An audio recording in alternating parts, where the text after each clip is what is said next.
Fala aí, tudo bem? Seja muito bem-vindo ao nosso canal. Esse aqui é o Farol e eu sou o Diogo Mota. Eu sou a Jéssica Fontinelli. Já aproveita para te inscrever, ativar o sininho. É verdade. E mandar aí pra galera. Pega esse link e manda aí para um amiguinho. Eu tenho certeza que aqui a gente vai contar tanta história maravilhosa que eu tenho certeza que vai contribuir muito com a tua vida. A gente vai falar sobre... A pauta de hoje é... verdade. Fala. A pauta de hoje é como Deus mudou a nossa vida. Eita. Isso a gente pode considerar, algumas pessoas chamam de testemunho, a gente vai contar histórias aqui hoje para que a gente possa, de alguma forma, ali contribuir com a tua vida, confrontar algumas coisas que você pode estar passando, além disso, confirmar algo que você pode estar vivendo nesse momento e, inclusive, pode ser consolado, tá? Porque tem histórias que a gente conta para algumas pessoas e elas sentem que, de fato, elas estão sendo cuidadas, consoladas e por isso que é tão importante a gente compartilhar aquilo que a gente está vivendo. Por isso que é tão importante você pegar esse negocinho aqui, pega esse link aí e manda para uma pessoa que ela pode estar passando por aquilo que a gente vai falar aqui hoje. Vai ser poderoso, né? Então, segura aí e fica até o final. A gente vai começar falando primeiro, como a gente vai falar sobre vivência com Deus, como Deus mudou a nossa vida, etc. É importante a gente falar 2 dados que a gente trouxe aqui. Um deles é sobre a questão da pessoa estar vivendo mais próximo um processo de espiritualidade. A gente não vai falar de religião, é claro, né? Mas quando a pessoa entra no processo de espiritualidade, acontece que a pessoa ela começa a mudar comportamentos, começa a mudar hábitos. E um dado que a gente trouxe aqui é de... Como é que é aquela empresa? Como é que é? Jama o nome. Jama, né? Isso. A Jama fez uma pesquisa e ela verificou que 27% das mulheres que elas participam de um culto, de igreja, de um ambiente religioso, de um ambiente espiritual, elas têm 27% elas, na verdade, diminuem a chance de ter doenças cardiovasculares, sabe? Por conta dessa mudança de hábito, mudança de comportamento. Olha só como é que é importante a gente começar a mudar a nossa espiritualidade, sabe? E tem outro dado aqui que a gente trouxe para vocês, que é 50% dos brasileiros são católicos, 31% evangélicos e 10% não tem religião. Caramba, 10% é muita gente. É bastante. Imagina que no Brasil tem 200 milhões de pessoas.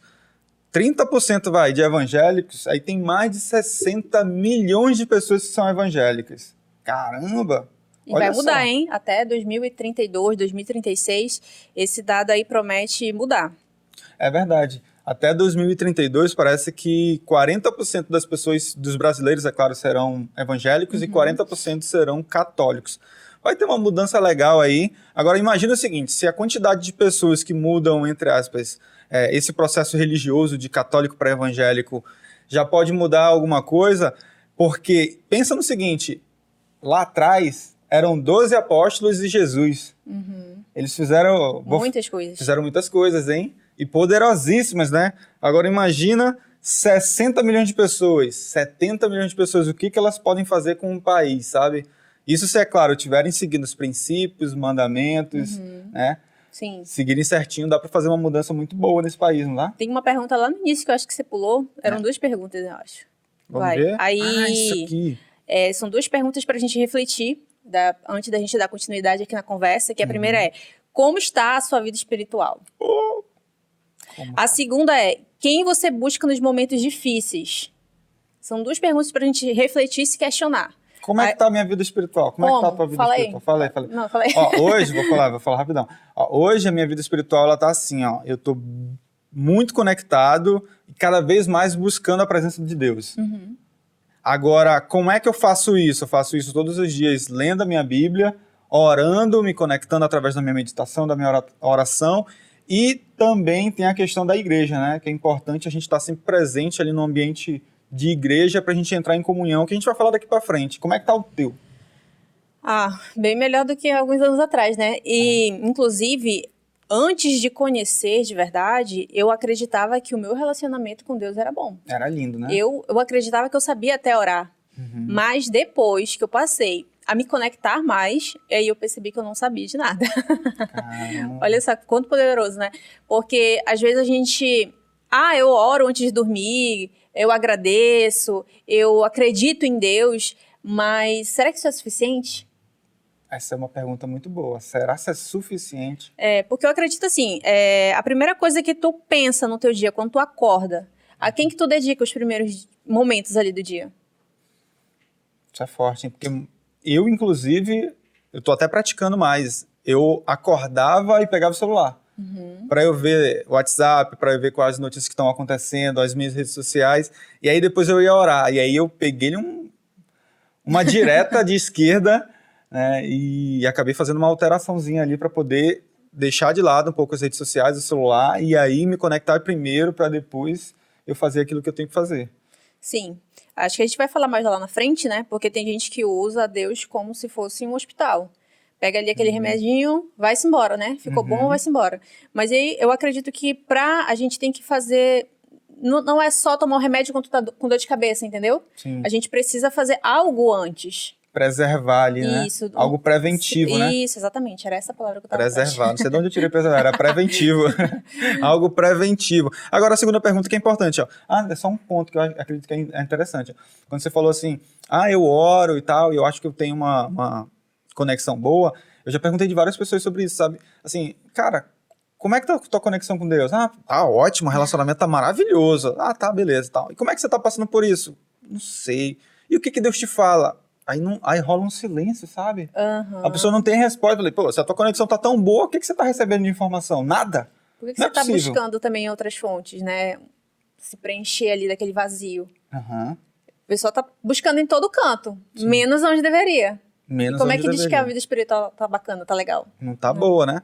Agora, quem você busca nos momentos difíceis? É interessante falar sobre isso porque, por exemplo, algumas pessoas da minha família eram envolvidas com macumba. Eu já falei isso pra ti, né? Tô falando pra vocês aí agora, né? Isso eu vou falar mais várias vezes. E o que acontece? Quando elas passavam por uma dificuldade, elas não procuravam a Deus, elas procuravam outros meios. E aí você sabe quais são os meios, né?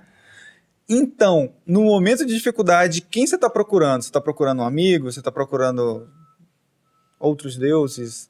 Outras imagens? Quem você tá procurando, sabe? Boa.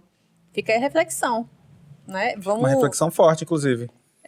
A gente vai falando um pouco mais sobre o assunto e aí, no final das contas, a gente vai saber aí para que a gente está recorrendo. Como a gente falou um pouquinho sobre como é o nosso momento com Deus, agora como era a nossa vida sem Deus. Caraca, esse momento de vida sem Deus, eu não consigo nem entender como é que eu fazia isso antes, para falar a verdade, porque realmente é uma parada que não conecta mais, sabe? Eu não consigo encaixar mais esse processo, mas viver sem Deus deve ser... Era muito doloroso, né? Porque a gente não tinha a quem recorrer, não tinha uma informação de uma pessoa que já sabia do nosso futuro, inclusive, né? E uma pessoa que pudesse confirmar e consolar o nosso coração. A vida sem Deus, eu vou falar de mim, né? É viver na escuridão, na completa escuridão, assim. E aí eu lembro que, quando eu era criança... Eu sempre acreditei em Deus, eu sempre acreditei que existia alguém lá em cima olhando por todo mundo. Só que, e a minha mãe, ela me levava dia de domingo pra missa, me levava pra procissão, eu sei usar o terço. Então eu sabia, assim, várias orações. Aquelas prontas, né? Aquelas prontas que a gente repete. Só que, de fato, eu ainda não tinha conseguido sentir ali a presença de Deus, né? Aquilo que hoje a gente conhece. Então, para mim, viver sem Deus é viver na total escuridão. A gente não sabe se tem realmente alguém ali, a gente não sabe se está sendo ouvido, a gente não sabe que, por exemplo, num momento difícil... a gente sente só, mas hoje eu entendo que, na verdade, ele sempre esteve comigo, até mesmo nos momentos difíceis. Então, é uma vida triste que a gente procura em vários outros lugares preencher um vazio e não encontra. Então, isso é muito triste, é bem triste. Então, eu lembro da minha vida com Deus, uma vida escura e triste.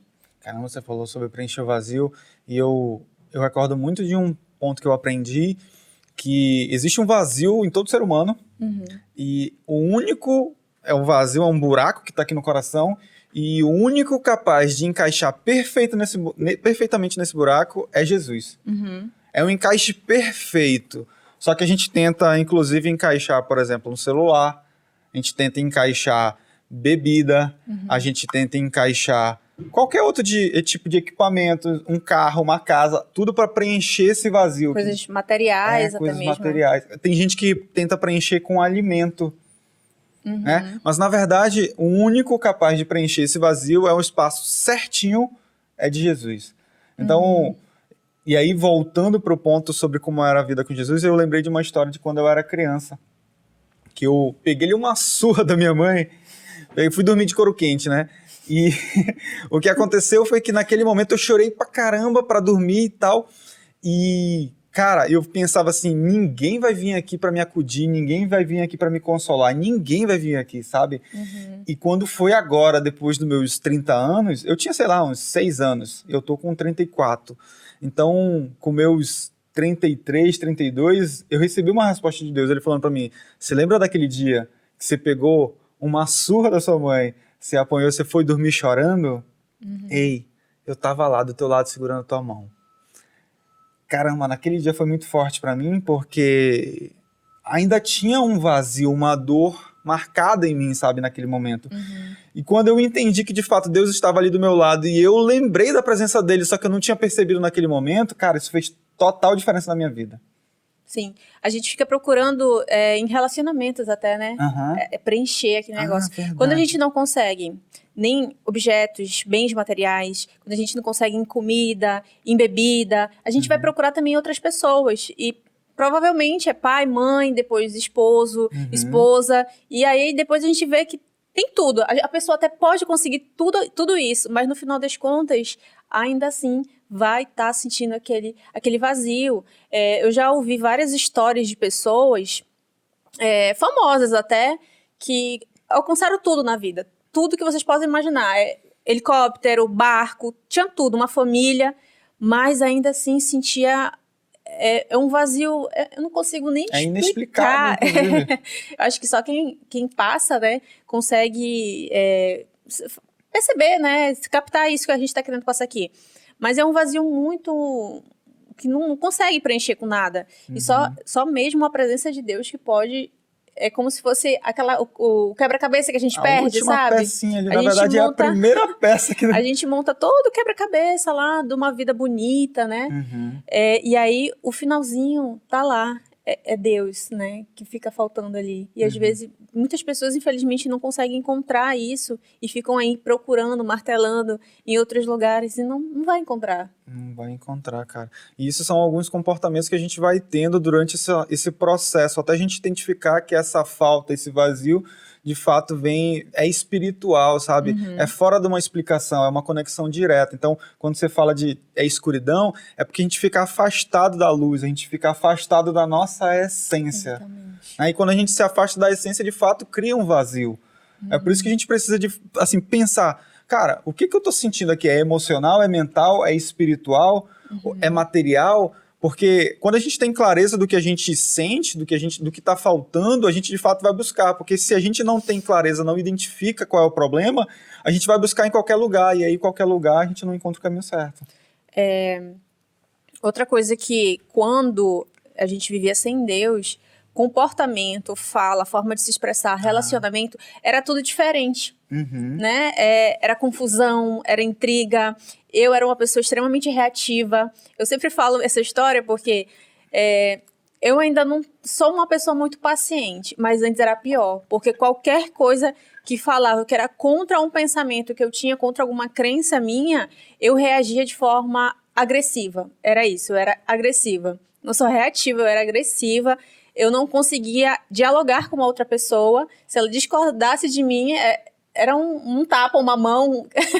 Era em mim, né? Era no meu esposo, era nos meus filhos, na minha mãe. Então, com todo mundo era assim.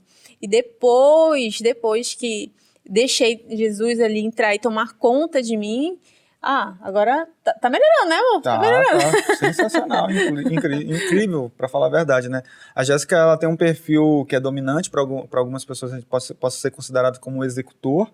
É aquela pessoa que faz, depois ela olha que foi para trás, né?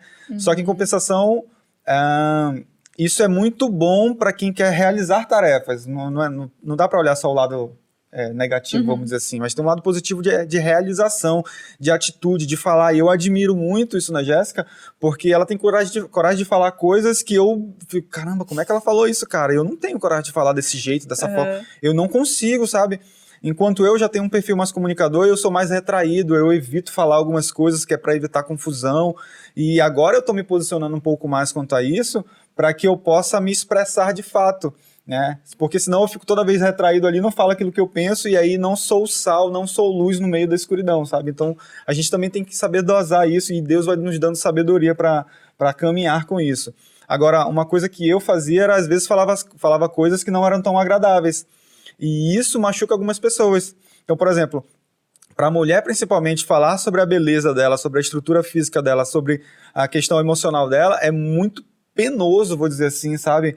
Então, se eu falar que sei lá, a Jéssica tá gorda, que ela tá com o cabelo desgrenhado, saca? Essas coisas machucam muito a mulher. Então, um homem, quando ele vai conversando, inclusive com a esposa, ele precisa ter uma habilidade para falar com ela, porque essas coisas que são relacionadas à sua estética, à sua imagem, ela machuca muito. Então, por isso que é tão importante o homem entender como que ele tem que se comunicar com a esposa. E isso era uma dificuldade que eu tinha, não que eu ficava xingando, né? Não, nunca me chamou de gorda. Não falei. Mas eu tinha que tomar muito cuidado e atenção com aquilo que eu falasse para poder falar de uma forma mais agradável, vou dizer assim, tá? Certo. Eita, rendeu aqui, né? Tinha uma parada de relacionamento que eu queria comentar. Era a questão do... Como o Diogo falou, o perfil... a gente tem todos os perfis, os 4 perfis. Só que o que mais se sobressaía é o dominante. E aí, determinadas circunstâncias da vida, eu não conseguia ser uma mulher submissa. Eu queria estar todo o tempo mandando. E aí, isso é um problema que tinha no nosso relacionamento, porque eu não entendia qual era o meu papel. O Diogo ainda não tinha entendido dele. E isso é uma consequência da vida sem Deus. E a gente não sabe qual é o nosso papel, nem como esposa, nem como esposo. E aí, depois que Jesus entrou, a gente conseguiu ali ver os nossos papéis com muita clareza e cada um se encaixou direitinho. E hoje, até eu perceber que ele...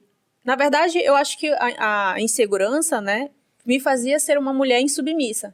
E depois que eu percebi que ele tinha se tornado um homem que daria a vida por mim, pelos meus filhos, aí sim eu conseguia ali baixar a bolinha, né? Baixar a bolinha, né? E vê-lo como o líder da família. Então, hoje, essa parte ali tá tranquila, mas graças a Deus. Graças a Deus. Se Deus não tivesse entrado, a gente não tinha entendido essa posição. Agora, é interessante a Jéssica falar sobre essa questão da posição, porque não significa que ela tá abaixo de mim ou que eu tô acima, de forma alguma, tá? A gente tá lateralizado ali. A questão de submissão que ela fala é porque eu assumo uma posição de liderança da família. Agora, a liderança, eu já falei isso umas 300 vezes, eu vou repetir. A liderança não significa que eu vou fazer o que eu quiser com a família, o que eu quiser com a esposa ou com os filhos. Na verdade, eu vou dar a minha vida pela esposa e pelos filhos. Isso é um papel de liderança, é ser exemplo em atitude, em palavra, em cuidado. Isso é ser exemplo. Agora, tem um ponto que é fundamental quando a mulher ela não permite que o homem assuma essa liderança. Inclusive, eu ouço muito disso de o meu marido ele não faz tal coisa, ele não assume tal coisa, mas você dá essa permissão para ele, você libera ele para que ele faça isso, ou você quer assumir essa posição por ele? E quando ela faz isso, ela assume um papel dela e quer assumir o dele, então ela entra com uma carga que não é dela, ela assume uma carga que não é dela, e fica extremamente pesado para a mulher. Você estava falando, eu estava lembrando, para você ter uma ideia, eu era a que carregava o garrafão, a que carregava a botija de gás, aqui tava querendo carregar todas as sacolas do supermercado, só pra ter uma noção. Então, quando eu vi o meu papel, eu percebi. Eu tirei essa carga de mim e hoje até brinco com o Diogo, porque se deixar, ele até me carrega. Sobe na costa aí, vamos embora. Ele carrega o capacete, ele carrega a sacola da feira, ele carrega todo mundo e no final das contas, você quer me carregar também? Bora, pode subir, né? Cara, é muito bom, mulher. Mas aí a questão é a mulher ter clareza de que ela precisa permitir que o homem assuma essa posição. Né? Isso é muito importante que você falou, ó. Eu acredito, hoje eu vejo a submissão assim. É permitir que o homem cuide de mim. Nossa, isso é muito forte, cara. Isso é muito forte e verdadeiro, porque a mulher, ela precisa ser cuidada, cara. Ela precisa ser amada. Isso é bíblico, inclusive, né? Tá lá em Efésios. Então, o homem, ele precisa amar a mulher. E a mulher, ela tem que respeitar ali o marido, sabe? Então, quando os dois conseguem entender esse posicionamento, flui muito melhor, eles caminham de uma maneira muito mais tranquila. Não tô dizendo que a gente é perfeito e que a gente não atropela às vezes um ou outro, sabe? Às vezes ela vem chamar umas coisas pra mim, vai fazer... Relaxa, mano, eu vou fazer no meu tempo, tipo, pintar uma parede, pô. E de 6 em 6 meses era aquela lembrar que eu tenho que pintar uma parede. Já pensou, Ebran? De 6 em 6 meses lembrar de ter que pintar uma parede? Não dá, né? Acabei de jogar na cara dele antes de começar. Antes de começar o podcast, ela falou isso pro Ebran. O Ebran tá aqui com a gente. Ah, nem falei pra vocês, ó. O Ebran tá fazendo uns trabalhos aqui ainda, fantásticos, fazendo umas parcerias aqui com os projetos novos, ó. Fiquem ligados. E ele tá sempre aqui com a gente, acompanhando esse podcast. Então, se tu tiveres a fim de fazer qualquer tipo de trabalho que tenha áudio, que tenha vídeo, seja videoaula, enfim, qualquer coisa que tenha essa estrutura, cara, entre em contato com ele. Eu vou deixar aqui na descrição o contato dele para que você possa vir aqui e fazer um bate-papo. Fechado? Você faz trabalho externo também, Bran? Também, ó. Tem trabalho externo também que ele possa fazer gravações e trazer para cá para editar. Ah, olha aí, ó, fotografia e filmagem, hein? Aí manda, hein? E manda muito, ó. Ó, então vamos voltando aqui. Também. Ah, ele faz umas decorações também, ó. Gesso, né? A gente faz de tudo aqui, ó. Vou nem mostrar a luminária que ele montou aqui, senão vocês vão querer contratar para luminária. Ó, então voltando aqui, pessoal, sobre relacionamento. Então a ideia é o homem entender a posição dele, a mulher entender a posição dela, para que não fique pesado para ninguém.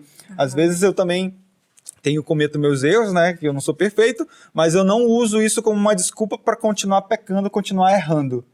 Porque a gente precisa se arrepender. E quando a gente se arrepende, a gente não volta a errar. É isso aí, agora vamos pro próximo. Vamos pro próximo? A gente segurou aqui, hein? Ó, como tudo começou, como foi a conversão, fala pra gente como é que foi essa conversão. Conta pra gente. Tá me entrevistando agora. Cara, eu fiquei pensando bastante pra não ficar prolixa demais, né? Ah, rapidinho. Deixa eu só fazer uma pergunta. Porque vai que, se você é homem, você tem assumido a sua posição de liderança na sua casa? E você, mulher, tem assumido ou se permitido ser cuidada e deixado o homem assumir a posição de liderança dele? Ser uma mulher sábia é também deixar que o homem assuma essa posição de liderança, hein? Sim, é verdade. Vamos continuar. Tá, como tudo começou? Eu acredito que tudo começou lá atrás. Eu só consegui visualizar isso agora. Agora, né? Mas, como eu falei, lá atrás eu já tive contatos, eu já ia para a igreja, eu já orava, eu já sabia que existia alguém olhando por mim. Ainda que eu não entendesse, né, em determinadas circunstâncias que eu não estava sozinha. E aí eu lembro, eu já contei essa história, mas eu vou compartilhar aqui com vocês que quando eu era criança, sempre tinha um coleguinha meu, seja da escola, primo, que me convidava para ir em escola bíblica, dominical. E aí eu ia, mas por um motivo. Eu queria comer o lanche. Porque o pessoal falando, bora, tem lanche. Criança, né, gente? E aí eu ia inocente, né? Não, eu achava legal escutar as historinhas e tal. Mas no final tinha aquele lanchinho. E aquilo lá me fazia ir. Só que todas as vezes que chegava alguém e falava assim, e aí, fulana, quando é que você vem se batizar? Aí eu já ficava com medo. Meu Deus, me batizar, eu vou ter que usar essas saias, né? Usar esses cortes de cabelo aí. E aí eu fugia da igreja. E eu ia sozinha. Eu ia sozinha com os meus coleguinhas. Quantos anos você tinha? Ai, eu não lembro direito. Deixa eu chutar aqui. 18, 12? Eu acho que as primeiras escolinhas que eu frequentei foi na cidade de 8, 9 anos, por aí. Depois, maiorzinha, eu cheguei aí, 12 anos. Aí, quando eu cresci, lá pelos 16, 17 anos, uma amiga minha da escola, que hoje é pastora, ela ia lá na minha casa pegar, e eu falava pra minha mãe, falava, mãe, quando ela bater aí, diz que eu tô dormindo. Então, eu já fugia, eu me escondia, porque eu sabia que ia rolar aquela parada, vamos se batizar? E eu achava que não tava pronta. Manda um beijo pra ela aí, manda um beijo. Beijo, Camila. Eu já contei essa história pra ela também, já confessei esse pecado. Ah, tá bom. E aí, só que, cara, chegou um tempo que o Diogo saiu do trabalho, a gente tava com uma criança pequena e eu fiz uma promessa. Eu falei, Deus, manda um trabalho pra ele bem bom, que aí todo domingo a gente vai lá na missa. Olha a barganha. Deu uma barganhada federal com Deus, ó, já pensou... Cara, mas ele é tão bom, tão misericordioso que logo em seguida o Diogo recebeu um telefonema e eu falei na hora, é teu esse emprego. E aí realmente era. E a gente começou, eu fui cumprir a promessa, né? A gente começou a ir à missa, frequentar e tudo mais. E aí veio a Lara. E então eu já não conseguia mais ir para a igreja. Eu falei, poxa, tô numa pendência ali com Deus. E foi quando começou os grupos de oração. E aí a gente começou a fazer grupo de oração em casa, foi um amigo nosso que levou esse grupo de oração, e aí a gente foi gostando daquilo. E aí chegou um tempo que eu falei, poxa, eu já tô tão... eu tava de saco cheio, na verdade, de ouvir os outros falarem de Deus, e um Deus que eu achava que não era real. Então eu falei assim, eu vou tirar minhas próprias conclusões, eu vou abrir a Bíblia. E aí quando foi dia 6 de janeiro de 2020... eu abri, essa data eu tenho guardadinha, porque foi algo que começou a transformação, e aí eu comecei a ler a Bíblia, e comecei a compartilhar com o Diogo também, então logo em seguida ele começou. E por que tu tem, eu nunca te perguntei isso, por que você tem essa data marcada, dia 6? O que aconteceu nesse dia? Tu chorou, pegou uma canelada? Foi tudo isso aí. Foi. Eu lembro que eu acho que eu tava muito aflita com alguma coisa, eu não lembro o que era. Olha só, nem lembro do problema, eu só lembro que veio uma solução, né? E aí, eu lembro que eu peguei um diário, da época que a gente começou a fazer o grupo de oração, eu comecei um diário, era um diário que eu tinha com Deus. Eu colocava tudo lá. E aí, eu vi que algumas coisas Deus já tinha atendido o meu pedido e eu não tinha percebido. E aí, naquele dia que eu resolvi ler a Bíblia, eu falei assim, meu Deus, eu preciso fazer alguma coisa aqui. Eu preciso conhecer. E aí, eu lembro que eu estava escutando também um louvor, e o louvor começou a falar comigo. Nossa. E aí eu comecei... Nossa, aí eu chorei, me acabei de chorar. Mas, de certa forma, eu estava me sentindo ali ouvida. E aí eu marquei essa data. Acho que foi por isso. Porque emocionou. E quando emociona, a gente marca. E eu não sou muito boa com data não, viu? A gente esquece até a data do casamento. Até a data do casamento, mas essa data eu marquei. E aí começou a nossa história. Foi uma conversão em casa.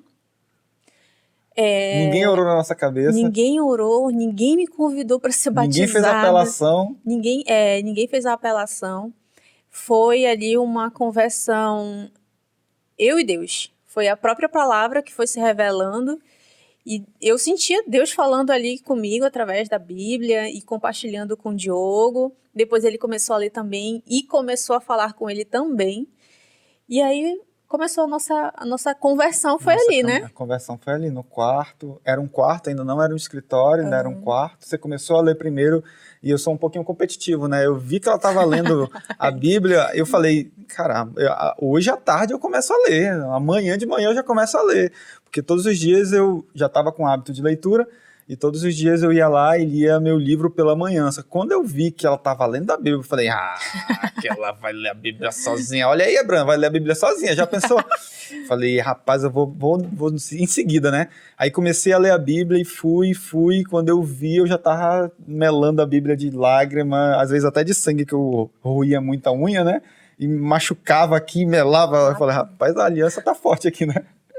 Mas aconteceu assim, então fui seguindo, fui caminhando, e como eu tenho um pouquinho de disciplina, eu vou seguindo ali no lance da leitura, e cada vez que eu leio, quanto mais eu leio, mais eu percebo que eu preciso continuar lendo, eu preciso continuar orando, mais eu tenho a necessidade de estar buscando a presença de Deus, sabe? E dos sinais assim da conversão genuína é o arrependimento. Arrependimento. A gente até fala bastante que se você peca e sabe que está pecando, é porque você ainda não conhece Jesus. Porque se você conhece de verdade, você tem que se arrepender. Você tem que ter um coração quebrantado ali, pronto para se arrepender. Então, eu sei que eu vivi uma vida de pecado. E aí eu me arrependi. Quando eu entendi o que Cristo tinha feito por mim. E aí veio o arrependimento. E todos os dias, eu acho que a gente precisa se arrepender de alguma coisa, de algum pouquinho, alguma coisa que tá debaixo do tapete, que a gente não quer aceitar, não quer admitir, aí não dá para continuar. Não dá, é porque é uma verdade, né? É um princípio, inclusive, é ser verdadeiro, e Deus ama a verdade. Sim. Ele ama quem é justo, quem fala a verdade, sabe? Então, enquanto a gente não assumir essa verdade de que a gente foi um grande pecado, a gente não consegue se arrepender verdadeiramente. Enquanto a gente tentar esconder debaixo do tapete aquilo que ninguém sabe, só a gente sabe. Sabe aquilo que só você sabe? Que ninguém mais sabe? Deus sabe, cara. E ele vai mostrar pra você, vai colocar na sua cara. Não que ele quer esfregar na sua cara, que nem minha mãe falava que ia esfregar umas coisas na minha cara que eu não tinha encontrado, por exemplo, na geladeira lá, a fruta. Então não encontrou a fruta, não, eu vou esfregar na tua cara quando eu encontrar. Não é isso que ele vai fazer. Na verdade, é para que você olhe, enxergue a verdade que era aquilo que você vivia e você se arrependa daquilo que você fez. E no momento que você se arrepende, ele entra para te curar, te consolar e te dar amor. Agora, se você não se arrepende, ele não pode fazer nada enquanto você não se libertar daquilo, você não se limpar daquilo. Uhum. Tu lembra da história que a gente escutou, acho que foi no final de semana passado, no sábado? Uhum. Que o nosso maior inimigo, enquanto a gente vive no pecado, é Deus. Ai, Deus é nosso maior inimigo enquanto a gente está em pecado. uhum. Por quê? Porque ele abomina a iniquidade. Então, por esse motivo, ele é nosso maior inimigo. E é ele que a gente tem que temer. Então, enquanto a gente não se arrepende, a gente não tem como ser amigo de Jesus. Mas olha só, como ele também dá essa oportunidade, né? Uhum. Vou colocar como oportunidade. Porque nós somos imerecedores, nós somos indignos. Mas ele deu o filho dele para que nós pudéssemos ser amigos. Mais que amigos, deu a oportunidade de nós sermos co-herdeiros em Cristo. Olha só, então nós também somos filhos. Uhum. Então, tem que falar aí, né? Não, e é muito importante você falar sobre isso, porque as pessoas enxergam o Deus amoroso, apenas amoroso. Sabe, o Deus é bom, mas... Paz e amor. O Deus Paz e Amor, mas, cara, não é bem assim, né? Não vamos entrar nesse detalhe de ele é só amoroso, não. Existe uma ira e Deus está irado com tudo aquilo que vem acontecendo nesse mundo. E é claro que vai piorar muito ainda para que Jesus possa voltar. Agora, esquece esse lance de, não, é só amor, é só paz. E, cara, isso não vai acontecer.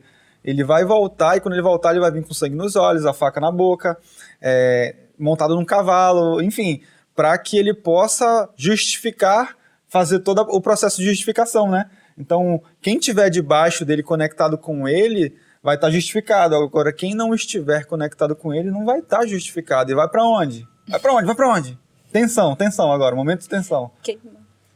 Vai estar lá, vai ter choro e ranger de dentes, cara. Então, a gente precisa ter muita clareza de que a única forma da gente se reconciliar com Deus Pai é através de Jesus. Isso é forte. Eu lembro que eu não tinha consciência do amor de Deus. E aí, essa semana eu escutei um podcast que a moça fazia uma analogia que eu achei muito bacana, que é uma analogia da física quântica, mas eu acho que vai caber aqui também, que é quando você tem um copinho, aqueles copinhos pequenos de cachaça, imagina que o amor de Deus não cabe ali, e se colocar muito, explode. Então, à medida que a gente vai amadurecendo em Cristo, a gente vai se transformando num copo maior, depois numa jarra, e aí ele vai colocando a quantidade de amor que a gente suporta. Então, eu achei muito bacana essa analogia. Aí eu lembro que uma vez a gente estava assistindo... foi um filme, né? Aquele de Paulo. Sim, Paulo de Tarso. Apóstolo de Cristo. E aí eu lembro que para ver como Deus ele pode falar contigo de diversas formas, através de um louvor, através de uma outra pessoa, através da própria palavra. E nesse dia a gente estava assistindo esse filme. E aí no final eu comecei a chorar, né? Cara, eu comecei a chorar. Eu disfarcei, tá? Enquanto ela tava chorando, eu dei uma disfarçada ali. Ele veio me abraçar para chorar também. E eu comecei a chorar. Eu não conseguia me controlar, porque eu entendi, assim, nossa, Jesus passou por tudo isso por causa de mim, de ti, da gente. Olha só, o amor dele é muito grande, não tem como mensurar, né? Não tem como a gente explicar, né? É inexplicável. É inexplicável. Então, eu acho que cada dia mais eu vou tomando um pouquinho mais de consciência, ele vai enchendo mais o meu copo, sabe? E eu vou entendendo ali que é muito grandioso. Mas antes da gente ter essa consciência, a gente vive numa completa escuridão. A gente não tá entendendo, não tá entendendo. Hoje eu olho pro passado e eu vejo, nossa, eu tava surda, cega, completamente perdida, desnorteada. E Jesus foi lá e nos encontrou. Graças E entra a todo um Deus. processo de limpeza, um processo de cura, um processo de entrega de amor, né, de consolação, um processo de confirmação. Agora, algumas pessoas até perguntam, cara, como é que faz isso? Como é que faz para começar? E é do jeito que a gente falou aqui, é muito simples, só que a maioria das pessoas não quer ter essa responsabilidade de ir buscar, sabe? Buscar um pouquinho da palavra. Eu até converso com algumas pessoas, assim, eu faço algumas indicações, como eu leio muito, algumas pessoas perguntam quais os livros que eu tô lendo, o que eu tô lendo na Bíblia, etc. E eu sempre falo assim, cara, se tu tá começando a ler a Bíblia agora, ou nunca leu, começa pelo Novo Testamento, que começa contando a história de Jesus, sabe? Você lê lá o Evangelho, Mateus, Marcos, Lucas e João, cara, a tua vida já vai começar a ser transformada a partir da primeira palavra que você lê. Você já vai começar a mudar. Agora, não lê por ler. Lê concentrado, lê com calma, lê sem pressa. Tira lá um tempo, não precisa ser 1 hora, tira 10 minutos. E com o coração aberto, Com né? o coração aberto para que não é só você que vai ler a Bíblia, na verdade a Bíblia vai começar a te ler. E essa que é a transformação mais poderosa, porque você acha que você está lendo, mas quando você ouve algo, quando na verdade você lê algo que te toca profundamente, foi ela que te fez a leitura, porque a Bíblia é a palavra de Deus, sabe? E vai dando o que a gente precisa, né? Porque hoje a gente já terminou, a gente está relendo e a gente fica relendo. E todas as vezes que eu leio algo que eu já tinha lido antes, é diferente. É diferente. Eu tenho uma percepção nova. E eu acredito que o momento que a gente está vivendo, quando a gente lê, é aquilo que ele quer entregar, sabe? Então, e todas as vezes que a gente está vivendo em determinada situação da vida, todas as vezes que você for lá e ler, você vai entender alguma coisa diferente, mas referente àquilo que você está vivendo naquele momento. Então, isso é muito bonito da Bíblia, né? Ela é atemporal. Ela é atemporal. Eu ia falar alguma coisa aqui, mas eu esqueci também. Ó, vamos pro próximo tópico, então, enquanto tu não lembra? Ó, o que mais impactou você até aqui? Essa é uma pergunta poderosíssima. Tem alguma coisa que tu acha que te impactou, que gerou um impacto tão forte, assim, que falou, caraca, é isso aqui, não tinha como não ser Deus, sabe? Várias coisas, né? Mas eu vou destacar algumas que eu pensei, assim, que vieram na minha cabeça logo de imediato. Foi a tua saída do trabalho, que eu pensei assim, não tinha como não ser Deus. Sim. Né? Então, essa foi uma. A segunda não. Teve outra vez que eu estava muito esperando uma resposta, assim, eu estava aflita de novo. E foi quando, no nosso grupo de oração de mulheres, faltou todas as mulheres. Todas. Aí só veio a que ia dar a palavra, e a palavra foi toda para mim, do começo ao fim. E ele falava sobre confiança. Então, eu entendi ali que eu precisava confiar, que eu estava, naquele momento, estava totalmente dependente dele. Então, foi uma lição muito grande. Eu acho que eu passei 2 dias refletindo ainda sobre aquilo, e ele continuando falando comigo para reforçar. Mas eu acredito que a mais poderosa foi da família. Então, conta essa história. E tinha mais essa também que eu ia falar. Logo no início, quando eu estava lendo o Evangelho ali, eu falei, uau, Jesus fez muitos milagres, eu vou pedir um milagre. E aí eu falei assim, Deus, eu quero um milagre. Eu não sei o que ao certo eu quero, mas manda um milagre aí que eu possa falar, uau, foi Deus e ele fez na minha vida. E eu queria algo grandioso. Beleza, passou um tempo e nada aconteceu. Passou mais um tempo, nada aconteceu. E eu falei, ok, então não é, né? Quem sou eu? Acabei de chegar nesse bonde, não dá, né? Já quero sentar na janela. Ele não vai mandar nada. Tá tudo bem. E aí eu fui orar um dia e ele só me deu uma palavra. Ele falou assim, família. Na hora, o quebra-cabeça montou ali na minha frente e eu falei, uau, eu já recebi o milagre e eu não percebi. Por quê? Eu tinha tudo para dar errado, Diogo tinha tudo para dar errado, e quando a gente se juntou... Tinha tudo para dar errado. Tinha tudo para dar errado. Então, nada ali ia funcionar. Só que a gente viu a misericórdia de Deus quando a gente conseguiu passar por tantas coisas na nossa vida, no nosso relacionamento, e ainda assim consolidar, né? Então, a gente está até hoje graças ao milagre de Deus. E foi isso, esse milagre que ele me mostrou. Então, não tinha como ser pela minha própria capacidade ou pela própria capacidade do Diogo. Não foi mérito nosso mesmo, Não foi de Deus. De forma alguma. Então, esse foi o outro que me impactou. Deixa eu só contar, para quem não sabe da história de eu sair do trabalho, eu larguei a CLT em 2019. Foi. 2019, larguei a CLT e o processo era assim, eu trabalhava numa empresa aqui no Distrito Industrial de Manaus e o que acontece é que eu não poderia sair porque eu tinha estabilidade na empresa. Existia um processo de um grupo de pessoas que tinham estabilidade na empresa, então eu não podia sair. E teve uma funcionária que ela tinha seus 15, 20 anos de empresa, ela já era gerente e eu tinha um cargo técnico. Ela pediu para sair e ela saiu com uma mão na frente e outra atrás. Eu vou falar bem essa palavra, sabe? Saiu com uma mão na frente e outra atrás. Ela não recebeu nada. Só que quando eu fui pedir para sair, eu primeiro orei, pedi para Deus para ele iluminar os caminhos, abrir os caminhos lá, para que eu pudesse sair, pudesse seguir o meu destino e cumprir o meu propósito, cumprir a minha missão aqui nessa terra, sabe? E aí eu orando e ele falou, não, segura aí que ainda não tá no tempo não, segura aí que não tá no tempo não. E eu falei, caramba, quando é que eu vou sair? E chorava em casa, chorava no trabalho, e chorava em casa, e chorava no trabalho. E aí eu falei, quer saber? Eu vou voltar a trabalhar normal. Tinha praticamente parado de trabalhar, eu já não conseguia ir para pro local. E aí eu falei, eu vou voltar a trabalhar normal. E aí voltei, comecei a conversar com as pessoas, comecei a fazer algumas atividades normais lá. Antes eu só entregava o básico, eu voltei a entregar mais do que já estavam pedindo. E aí eu fui orar no outro dia, e aí Deus falou assim, ó, pronto, agora você está liberado. Eu falei, ué, era só eu voltar a trabalhar normal, era para poder ser liberado, então tá bom. E aí fui liberado, cheguei lá e pedi o desligamento, e aí me liberaram, não iam me liberar com nada, eu falei, eu ia ter que fazer uma negociação no mínimo, deu tudo errado, não deu para ser liberado, aí eu falei, caramba, e agora? Aí a minha supervisora falou assim, Diogo, tem uma negociação, só que você vai perder um monte de dinheiro. Eu falei, caramba, será que é isso? Aí eu falei, faz o seguinte, eu vou orar. Eu vou orar, depois eu volto e te falo o que a gente vai fazer. E aí eu fui orar, eu até te falei nesse dia, né? E aí eu orei e eu só ouvi uma palavra, era assim, ó, aguarda.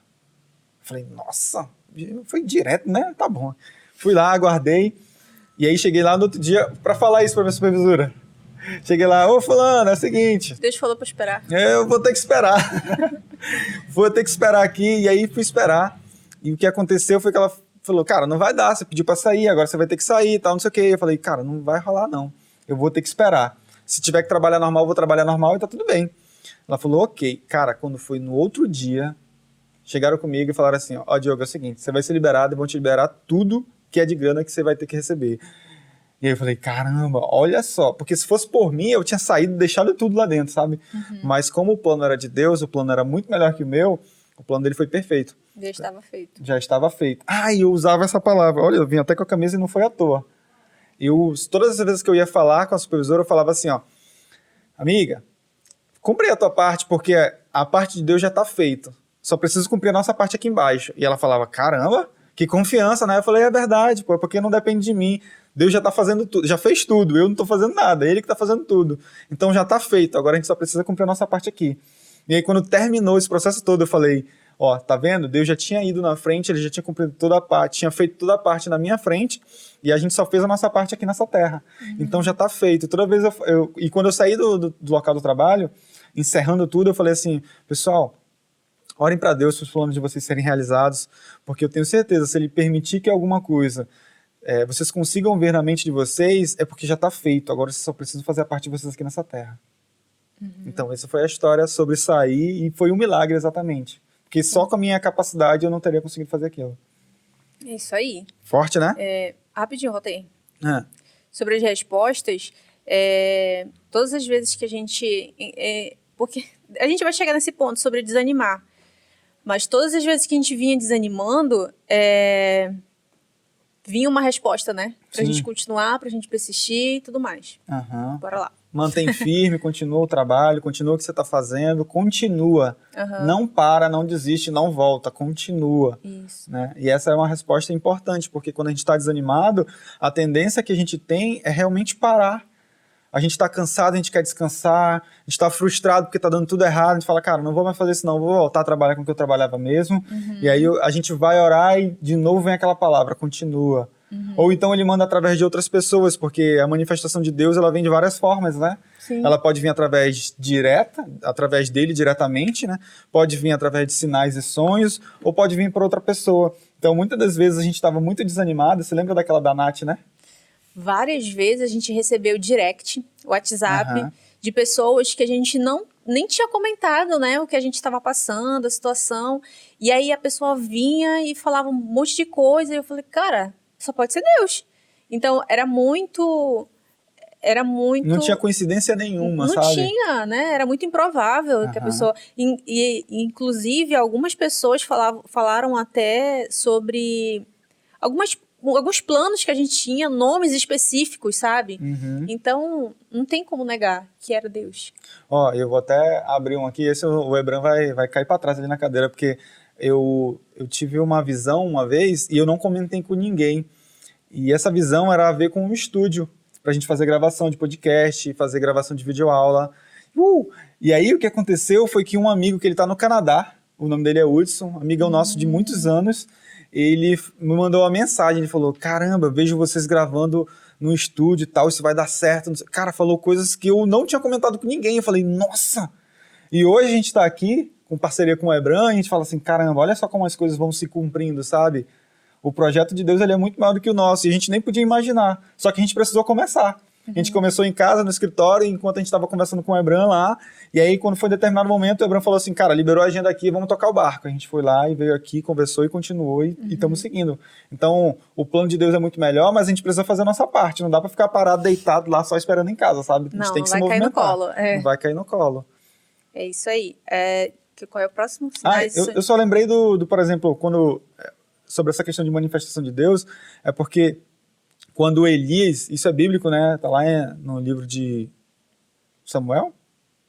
Segunda Reis. Acho que Segunda Reis é Primeira Reis, não lembro agora. Não lembro. Vou lembrar, vou escrever aqui para vocês, tá? Elias era um profeta de Deus e ele estava escondido no deserto porque estava acontecendo uma treta lá.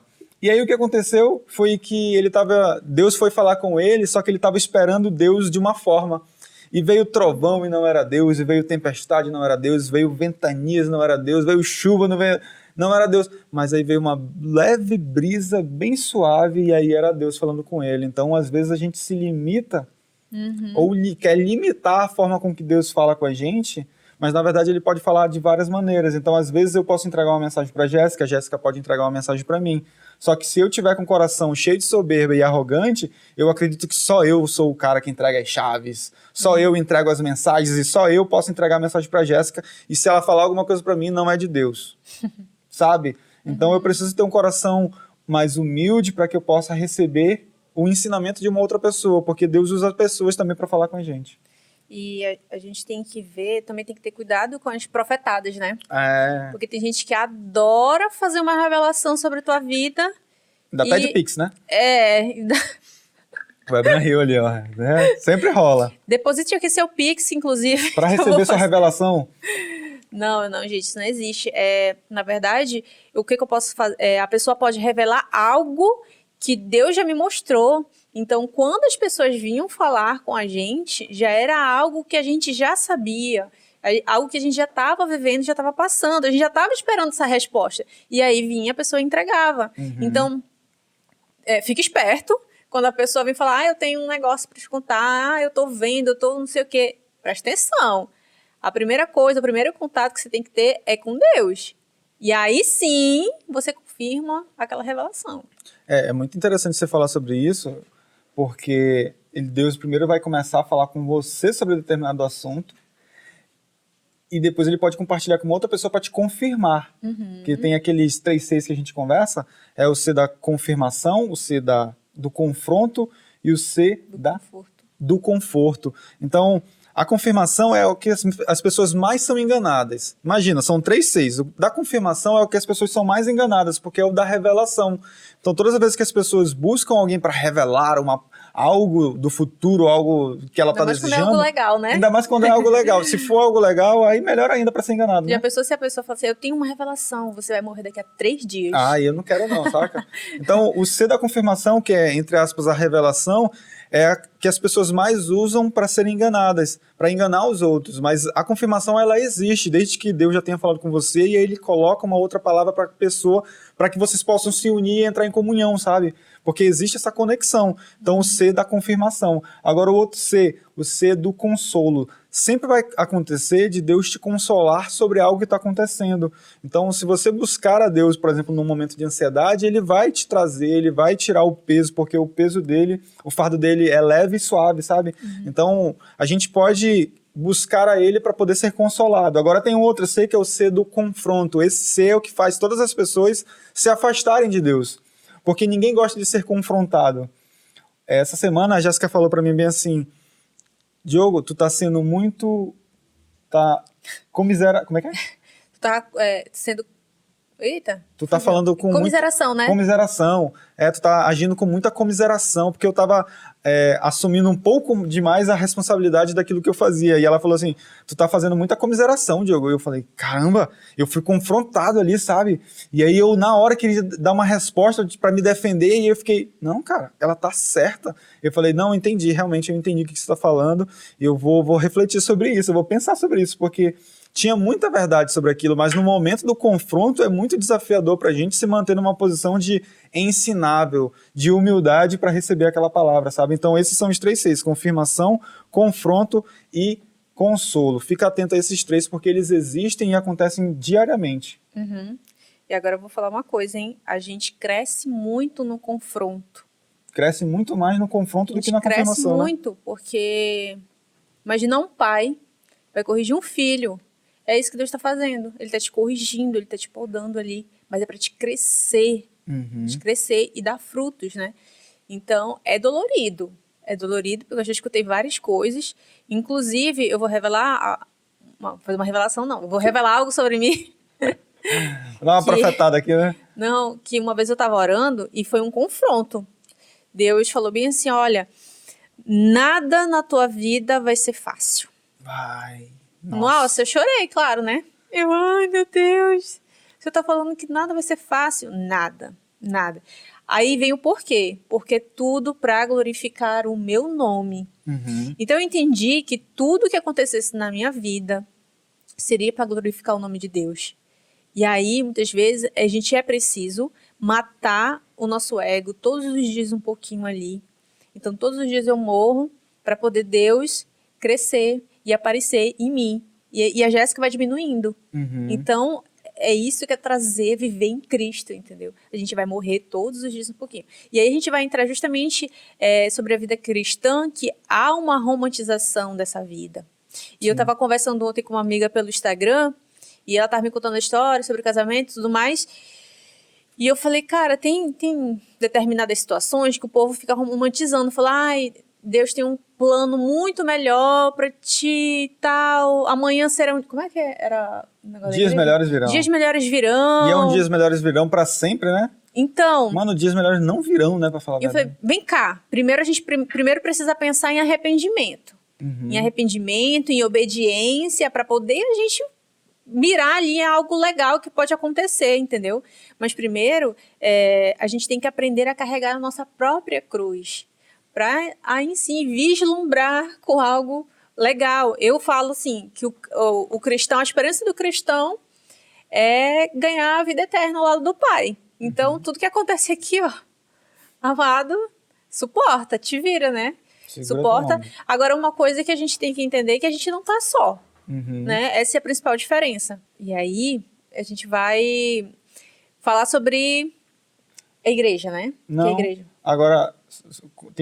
só complementando o que você está falando sobre essa questão do carregar a sua cruz, Jesus, inclusive, veio a essa terra para nos ensinar como carregar a nossa cruz. E esse é um ponto fundamental, porque a pessoa não quer carregar a cruz dela e ela quer ser salva já, né? Ela quer já ser salva, não quer fazer mais nada, ela quer só seguir o rumo dela. Inclusive, se duvidar, se arrepende, entre aspas, para se aproximar de Jesus, mas quer continuar vivendo a mesma vida de antes, sabe? Então, não dá para te se arrepender e continuar vivendo e fazendo aquilo que tu fazias antes, sabe? A gente precisa, de fato, se arrepender e não fazer aquilo que fazia antes. Só que pensar dessa forma, algumas pessoas entendem que é um sacrifício, só que quando a gente está caminhando com Jesus, a gente enxerga que, na verdade, não é um sacrifício. É amor. A gente faz por amor. Não é por obrigação, é por amor.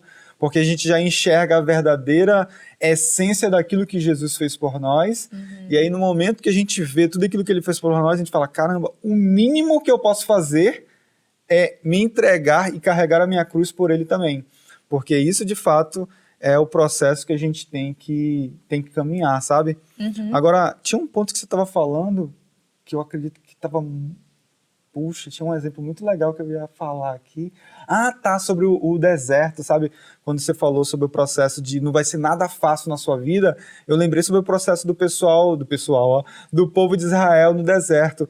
E Moisés falou para eles assim, olha, Deus caminhou com vocês durante 40 anos no deserto para que vocês pudessem ser ensinados, para que o coração de vocês fosse quebrantados. Vocês passaram fome para que vocês pudessem comer do maná de Deus, que faz com que vocês percebam que não só de pão vive o homem, mas de tudo aquilo que Deus, que sai da boca de Deus, sabe? Então, a gente para refletir e pensa assim, caramba, a gente passa por algumas dificuldades, mas por quê? Para quê? Qual é o desafio ali? Quem a gente vai procurar naquele processo? A gente vai continuar seguindo os mandamentos de Deus, sabe? A gente vai continuar seguindo os princípios ou a gente vai abandonar porque a gente está passando por dificuldade? Então ali é um momento de grande aprendizado. A gente chama isso de deserto. Então, por isso que a gente tem que ter clareza do que a gente está passando e por que a gente está passando, mas também o para que a gente está passando isso. E como a Jéssica falou, é para glorificar o nome de Deus no final. Eu tava rindo porque muitas pessoas que a gente conhece, assim, poxa, quando eu me aproximei de Deus, aí que piorou mesmo. Ô, amado, né? Né? Só de nada, inocente, vai piorar ainda mais. E você falar vai piorar ainda mais, é porque eu tinha um ponto, assim, o mundo vai piorar ainda mais. Então é por isso que a gente precisa cada vez mais se aproximar de Deus para que a gente possa criar na nossa casa um ambiente melhor. Então, tudo começa em casa, Exatamente. Com a nossa família. Jesus ama a família, então ele chamava os apóstolos e todo mundo que se aproximava de família, todo mundo ficava junto, unido. E eu só vou colocar um ponto sobre a igreja, porque às vezes a gente entende que só ter a conexão, só ler a Bíblia, só ouvir a pregação na tua casa, só isso basta. E a gente tinha esse pensamento também.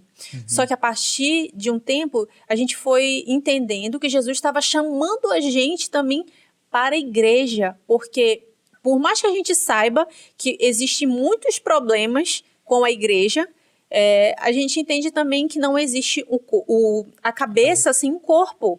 Jesus é a cabeça, a igreja é o corpo e não funciona separado. A gente precisa unir tudo para poder ter um negócio ali funcionando bonitinho, direitinho. Então, hoje a gente tem esse entendimento. Talvez você ainda não sinta no coração de procurar, mas ore para Deus para mostrar uma igreja, uma comunidade onde você possa congregar e crescer em espírito. A gente precisa disso, de uma família espiritual para crescer, para aprender. Então, em muitas situações, eu e o Diogo, a gente não tinha com quem conversar, com quem compartilhar. E hoje, graças a Deus, assim, já estamos sendo encaminhados, né, para uma comunidade. E não precisa ser uma igreja perfeita, porque igreja perfeita não existe, tá? E se existe, não vai lá, porque senão você vai destruir a igreja, sabe? Porque a gente é imperfeito, tá? Então, procure um local que você possa... Primeiro ore e aí sinta ali o que Deus está querendo falar para você, para que você realmente procure um local que ele possa te usar ali dentro. Essa que é a ideia, porque quando a gente vai para um local, a gente tem uma missão. Ó, quando a gente vai falando sobre... A gente está chegando na reta final aqui, pessoal, e a gente tem alguns pontinhos ainda para acrescentar. Acho que são 4 pontos aqui, que a gente fala um pouquinho sobre responsabilidade. Porque enquanto a gente não busca conhecimento com as nossas próprias responsabilidades, a gente vai viver de acordo com as experiências dos outros. Então, se a Jéssica não tivesse tido a atitude lá de buscar e começar a ler a Bíblia, por exemplo, a gente estava lá debaixo de uma pessoa que orava pela gente e a gente não tinha tido as nossas próprias experiências, sabe? Questione tudo. Se questione. Aquilo que você está ouvindo sobre Jesus é verdade. Tem os bereanos, né? Bereanos. Era da cidade de Bereia. Tá. É isso, né?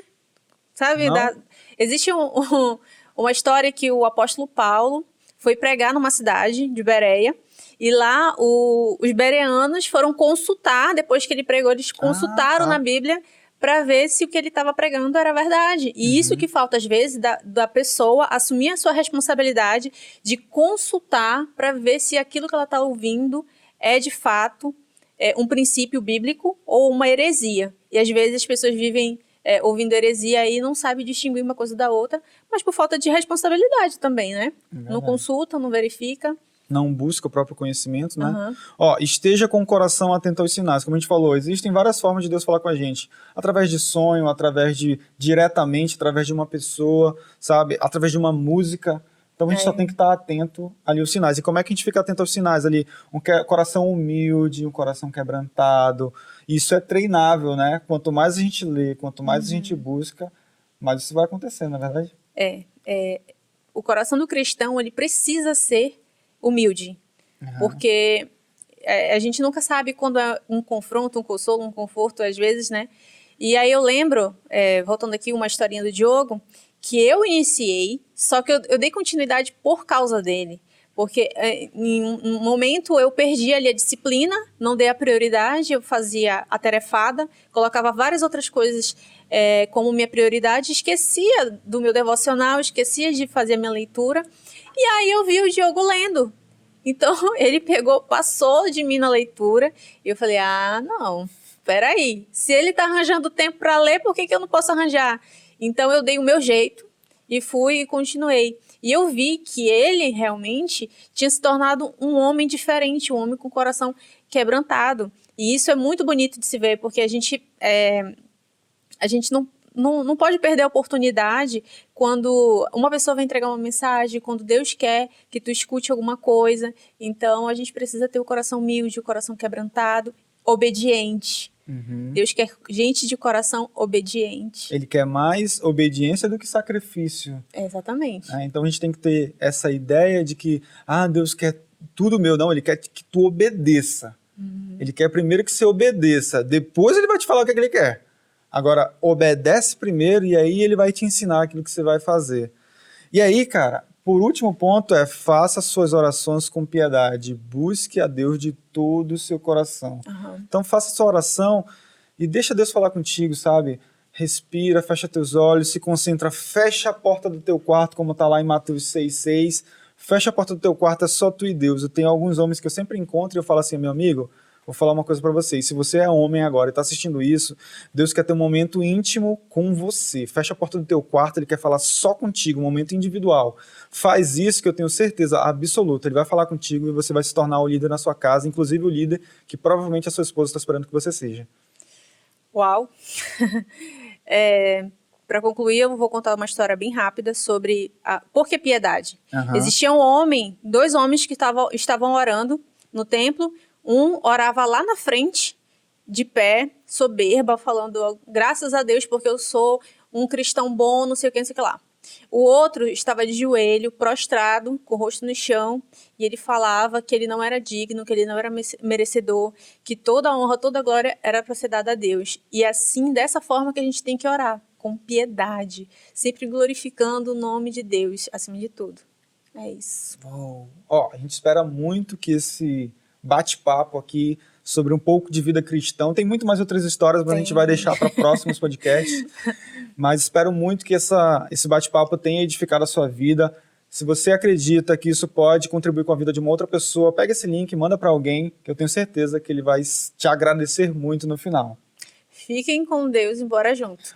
Só para complementar, a nossa história pode ser um bálsamo de cura na vida de uma outra pessoa. É isso aí. Bora junto.